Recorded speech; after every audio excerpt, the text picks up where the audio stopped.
வணக்கம். செல்வகுமாரின் மாலை வானிலை ஆய்வறிக்கை. அதிகாரப்பூர்வ வானிலை அறிக்கைக்கு இந்திய வானிலை ஆராய்ச்சித்துறை அறிக்கையை பார்க்கவும். 2026 மார்ச் 26 வியாழக்கிழமை மாலை நிலவர ஆய்வறிக்கை. இன்றைய தலைப்புச் செய்திகள்.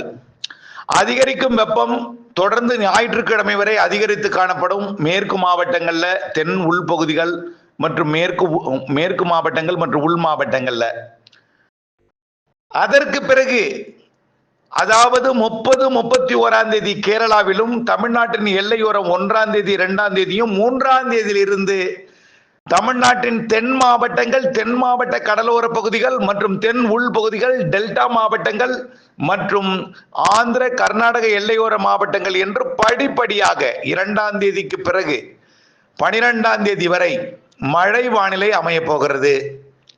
வங்கக்கடலிலே சுமத்ரா தீவு அருகே உருவாக போகிற காற்று சுழற்சி இலங்கை அருகே வந்து கிழக்கு தென்கிழக்கு காற்றை உள்ளே அனுப்பி இருவேறு காற்றுகளை தமிழ்நாட்டிலே இணைய செய்து கிழக்கு தென்கிழக்கு காற்று வட மாநிலங்கள் நோக்கி பயணிக்கும் பொழுது உயரழுத்த காற்றும் கிழக்கு தென்கிழக்கு நீராவி காற்றும் இணைந்து தமிழ்நாட்டிலே முதல் வாரம் 3ஆம் தேதி முதல் 12ஆம் தேதி வரை மாலை இரவு இடி மின்னல் மழை பொழிவை கொடுக்க போகிறது. அதற்கு முன் வெயில் எப்படி இருக்கும் என்பதை பார்ப்போம். தற்பொழுது வெயிலை பொறுத்த வரைக்கும் 100 டிகிரியை தாண்டி இருக்கிறது. பாளையங்கோட்டை மற்றும் கயத்தாறு, கடம்பூர், கோவில்பட்டி, கழுகுமலை, சிவகாசி, வெம்பக்கோட்டை, விருதுநகர், சாத்தூர் இதெல்லாம். அதே போல பொள்ளாச்சி 100 டிகிரியை தொட்டுவிட்டது. அதே போல உடுமலைப்பேட்டை, தாராபுரம், கரூர், அரவக்குறிச்சி மற்றும் ஈரோடு, நம்பியூர் மற்றும் திருப்பூர் இதெல்லாமே 100 டிகிரியை தொட்டிருக்கிறது. ஆனால் 100 டிகிரிக்கு குறைவாக சேலமும் வேலூரும் காணப்பட்டாலும் கொஞ்சம் கொஞ்சமாக வரக்கூடிய ஞாயிற்றுக்கிழமைக்கு மேல் வேலூர் அதிகரிக்கும். அதாவது 29 நாம் எதிர்பார்த்தோம் கேரளாவில் இடி மின்னல் மழை, தமிழ்நாட்டின் எல்லையோரத்திலும் எதிர்பார்த்தோம். ஆனால் 30, 31 தான் கேரளாவிற்கே வருகிறது. 1ஆம் தேதி தான் தமிழ்நாட்டின் எல்லையோரம், 1ஆம் தேதி 2ஆம் தேதி தான் தமிழ்நாட்டின் எல்லையோரத்திற்கு வர இருக்கு. 2ஆம் தேதியிலிருந்து உறுதியாக மழை உண்டு. மேற்கு மாவட்டங்கள் 1 எல்லையோரம், 2 மேற்கு மாவட்டங்கள், 3 தென் மாவட்டங்கள். ஏப்ரல் 3லிருந்து தென் மாவட்டங்கள் தெற்கு டெல்டா, புதுக்கோட்டை, ராமநாதபுரம், தூத்துக்குடி, திருநெல்வேலி, கன்னியாகுமரி, தென்காசி மற்றும் தேனி, விருதுநகர், தூத்துக்குடி, ராமநாதபுரம், சிவகங்கை, மதுரை போன்ற மாவட்டங்கள் மற்றும் கொடைக்கானல் மலைப்பகுதி, திண்டுக்கல் மாவட்டத்தில் ஆங்காங்கே, திருப்பூர், கோயமுத்தூர், ஈரோடு, நீலகிரி இவையெல்லாம் 3ஆம் தேதி உறுதி. டெல்டா மாவட்டங்களின் தெற்கு பகுதியே 3ஆம் தேதி உறுதியாகி இருக்கிறது. 4ஆம் தேதி ஒட்டுமொத்த தமிழ்நாட்டிற்குமே, கர்நாடக எல்லையோர, கேரள எல்லையோர ஒட்டுமொத்த தென் மாவட்டங்கள், மேற்கு மாவட்டங்கள் எல்லாம் மழை உண்டு. ஏப்ரல் 2 தொடக்கம், 3 சற்று தீவிரம், 4 பரவலாதல், 5, 6 வடகடலோரம் உட்பட 7, 8, 9, 10, 11, 12 திரும்ப திரும்ப எல்லா மாவட்டங்களுக்கும் ஆங்காங்கே மாலை இரவு இடி மின்னலுடன் மழை பொழிவை கொடுக்கும்.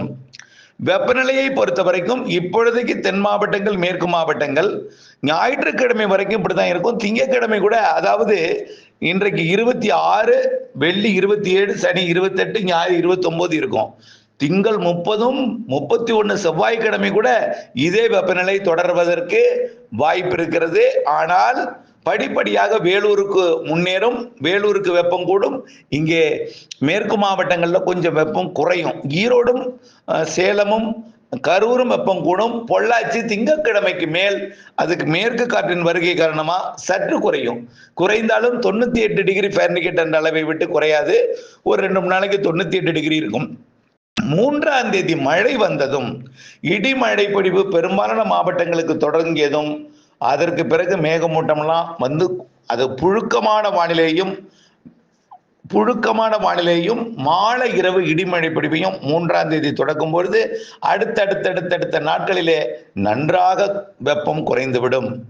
வழக்கமாக ஏப்ரல் 10ஆம் தேதி குமரிமுனையை தொட்டால் குமரிமுனையை நெருங்க நெருங்க வெப்பம் அதிகரிக்க வேண்டும். ஆனால் கிழக்கு திசை காற்றை கொண்டு வரும் காற்றழுத்த தாழ்வு நிலை நிலநடுக்கோட்டு இந்திய பெருங்கடல் காற்றையும் இறுதியில 8ஆம் தேதியிலிருந்து 12ஆம் தேதி வரைக்கும் அந்த காற்று சுழற்சி இலங்கை மற்றும் அதனை ஒட்டியுள்ள குமரிக்கடல் மன்னார் வளைகுடா பகுதிகளிலேயே நீடிக்க போகுது.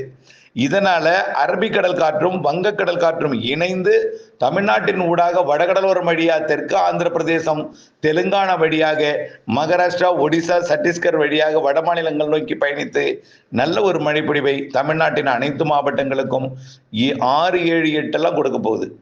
ஆக 3ஆம் தேதியிலிருந்து மாறப்போகிறது வானிலை, குறைய போகிறது வெப்பம், கொடுக்க போகிறது மழை. அதிகரிக்கும் வெப்பம் தொடரும். வரக்கூடிய திங்கட்கிழமைக்கு மேல் பொள்ளாச்சி உள்ளிட்ட மேற்கு தொடர்ச்சி மலை கணவாய் பகுதிகளில் கொஞ்சம் குறையும். அதே நேரத்தில் வேலூர் திங்கட்கிழமைக்கு மேல் அதிகரிக்கும். கரூர் மற்றும் ஈரோடு தொடர்ந்து இதே வெப்பம் நீடித்து கொண்டிருக்கும். 3ஆம் தேதிக்கு பிறகு எல்லா மாவட்டத்திலையும் வெப்பம் குறைந்துரும், நல்லாவே குறைஞ்சிரும். ஒரு 10 நாட்களுக்கு வெப்பம் குறைந்திருக்கும். மாலை இரவு இடிமழை பொழிவு என்பது கொடுக்க இருக்கிறது என்பதையும் தெரியப்படுத்த விரும்புகிறேன். ஒரே நேரத்தில் அட் ஏ டைம்ல எல்லாருக்கும் பெய்யக்கூடிய காற்றழுத்த தாழ்வு நிலை அல்ல. கிழக்கு மேற்கு மற்றும் உயரழுத்த காற்று, அதாவது வெப்ப நீராவி குளிர்விக்கும் காற்று அரபிக்கடல் காற்று சுழற்சி இவையெல்லாம் இணைந்து தமிழ்நாட்டின் மேற்கு தொடர்ச்சி மலை மாவட்டங்கள், தென் மாவட்டங்கள், தென் கடலோரம், தென் உள்பகுதி, டெல்டா மாவட்டங்கள், மத்திய உள் மாவட்டங்கள், கர்நாடக எல்லையோர மாவட்டங்கள் மழை தொடங்கி இறுதியில் 5ஆம் தேதிக்கு மேல் வட கடலோரம் 6, 7, 8, 9, 10, 11, 12 எல்லாம் வடகடலோரம் ஆந்திர எல்லையோர மாவட்டங்களுக்கும் ஆந்திர தெலுங்கானா கர்நாடகா ஒடிசா சத்தீஸ்கருக்கெல்லாம் மழை பிடிப்பை கொடுக்கும் வகையில் அந்த முதல் மற்றும் 2வது வாரத்தில் 3ஆம் தேதியிலிருந்து 12ஆம் தேதி வரைக்கும் நல்ல மழைப்பொழிவு காத்திருக்கு. ஒதுக்கி அருகருகே ஏற்ற இறக்கத்துடன் மழை இருக்கும். அதே போல ஏப்ரல் இறுதி வாரத்திலையும் மழை இருக்கு. இடையில ஒரு ஏப்ரல் மத்தியில கொஞ்சம் வெப்பம் கூடினாலும் ரொம்ப கூட வாய்ப்பில்லை. அதுலேயும் காற்று சுழற்சி இருக்கு, மழை இருக்கு, இடிமழை இருக்கு. ஏப்ரல் இறுதியில வலுவான மழை இருக்கு. மே முதல் வாரத்திலையும் மழை இருக்கு. மே இறுதியில முன்கூட்டியே தொடங்கும் நிகழ்வு காரணமா மழை, அது தென்மேற்கு பருவமழை தொடக்கம்னு ஏற்கனவே சொல்லியிருக்கிறோம். மே இறுதியில அக்னி நட்சத்திர காலத்துல எல்லாம் மழை இருக்கு. வெப்பம் 104க்கு மேல போகாதுன்னு ஏற்கனவே உங்களுக்கு திரும்ப சொல்லியிருக்கிறேன். இப்போ 102 டிகிரிக்கு போகும். ஒருவேளை 103, 104 கூட இந்த வரக்கூடிய திங்கட்கிழமைக்குள்ள உயர்ந்தாலும் மீண்டும் அடுத்த வாரத்துல வெப்பம் குறையும். இடிமழை பொழிவு 3ஆம் தேதியிலிருந்து கொடுக்க இருக்கிறது. அதுல ஐஸ் கட்டி மழை கூட கர்நாடக கேரள எல்லையோர மாவட்டங்கள்ல ஆங்காங்கே கிடைக்கும். மழை கடந்த வாரம் அப்படி நினைச்சுக்க வேண்டியதான். கடந்த சில நாட்களுக்கு முன்பு பெய்தது போலதான் இருக்கும். ஐஸ் கட்டி மழையும் இருக்கும், ஆங்காங்கே இடி மின்னல் இருக்கும், காற்றோட மழை இருக்கும், எல்லா மாவட்டங்களுக்குமே இருக்கும். முதல் தொடக்கம் கேரள கர்நாடக எல்லையோரம், பிறகு தென் மாவட்டங்களின் கடலோரம் உள்பகுதி எல்லாமே, அப்புறம் டெல்டா மாவட்டங்கள், டெல்டாவின் உள்பகுதி மற்றும் மத்திய உள் மாவட்டங்கள், பிறகு கேரள ஆந்திர எல்லையோர மாவட்டங்கள் மற்றும் வட உள் மாவட்டங்கள், பிறகு வடகடலோர மாவட்டங்கள் என்று மழைப்பொழிவு படிப்படியாக எல்லா மாவட்டங்களுக்கும் எட்டி பிடிக்கும்.